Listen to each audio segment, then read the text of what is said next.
Hi, it's me, Katie, and I wanted to do something a little different for the 30 Paintings in 30 Days challenge today.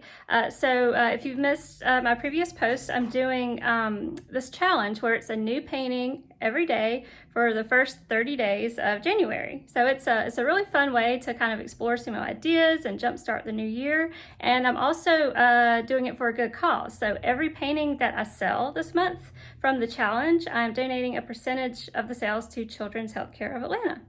So I wanted to show you day 26, and I know it's the 27th, and I'll talk about that in a minute. So the day 26 is actually another abstract, and I thought it would be fun to show you sort of my approach to how I've been doing these abstracts. So this is day 26 in the 30 Paintings in 30 Day Challenge. It is on 16 by 20 watercolor paper, and it has these really cool deckled edges. Lots of layers. I use palette knife, have some fun splatters in there. And you'll also see some of these really delicate, soft pastel marks that I made.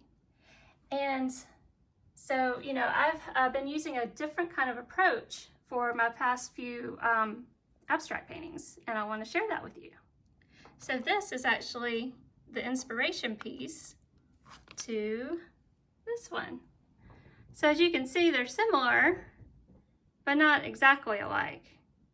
And I'll tell you how I came up with this. So a lot of times when I paint, instead of using, like a styrofoam plate like that, I try and be more resourceful, and I will use watercolor paper. And so as you can see, I mean, this is nothing special. It's just a whole bunch of blobs of paint that's just been kind of put down on the paper, right?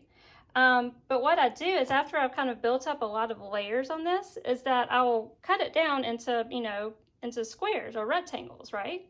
And then that's how I get what I call my palette pretties. So these are just some examples of some of my palette pretties. They're just, I'll take them after they've cut down, and I'll just kind of start to play with them and just do more intentional marks on them. And you can see I was just kind of playing around with some Inktense pencils on this one. Lots of texture. And that's how, so this one was actually one of these palette pretties. And so when I see one that looks really cool, I'll set it aside and I'll make a note. Hey, I think I might want to do a painting with that one. But the ones that I don't use, I tend to make note cards out of them, and I'm actually going to have some available next week for just ahead of Valentine's Day, so that might be cool. So let me show you some other examples of how I've transformed some of these smaller ones into bigger ones. So you might remember this lovely abstract that I posted the other day. I believe this was for day 25. Well, this is actually the inspiration for it. So obviously it's, this is just sort of a guide. I really like the color palette on this. I like some of the paint strokes. So take for example, that green right here in the bottom left corner, I incorporated that into, here into this piece. And then also had the idea, for example, I have these circles in gold pastel. Those aren't on here, but as I was creating this piece, I thought, oh, how cool would it be to have a little shimmer on there. And so, and then of course I didn't have, the drips on this one, but that just kind of happened organically, and I thought it was super cool. And of course I had to keep it there.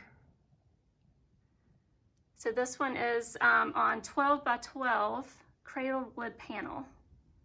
So this one is one of my very favorite palette pretties. It came out so cool. I'm keeping it for myself forever and ever. It's not for sale. But it inspired this one, this huge one. It is 36 by 48. And as you can see, it still incorporates some of those same marks. Like, I really liked how that bright pink, really stood out. So I incorporated that there. And then just, the whole color scheme and just general placement. Of course there's differences, but it's just really fun to just kind of find some prettiness in the mess and then blow it up and make it beautiful. So I mentioned I'm working on day 27 and 28 now. So I don't know if you followed me over the summer. I started doing this art journal exercise. So about 2 or 3 times a week, I would take out my art journal and just kind of jot down some thoughts. And then on the opposite side, I would just do these kind of intuitive abstract paintings.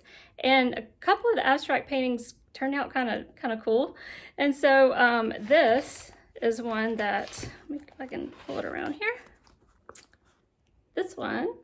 So I'm going to turn these into two. It's going to be a pair. It's going to be called Drama Queens. So I'm working on them now, and let me just put this here so you can kind of see. So it's, of course, you know, so I'm still building up the layers here, and, you know, got some cool stuff happening here that's not happening there, but that's just kind of, you know, the beauty of it is that you can morph these and really improve upon, you know, get the general idea here and then kind of improve upon and make them just really great. So stay tuned with me. I hope to reveal Drama Queens either tomorrow or the next day. So depends how far I get tonight. So we'll see. But anyway, thanks for hanging out with me. And if you have any questions about my abstract painting process, feel free to send me a DM or a comment here. And of course, this isn't the only way I approach abstracts. It's just one of the ways. And I think it's really fun. And it's just really cool to see what comes out of it. So talk to you later.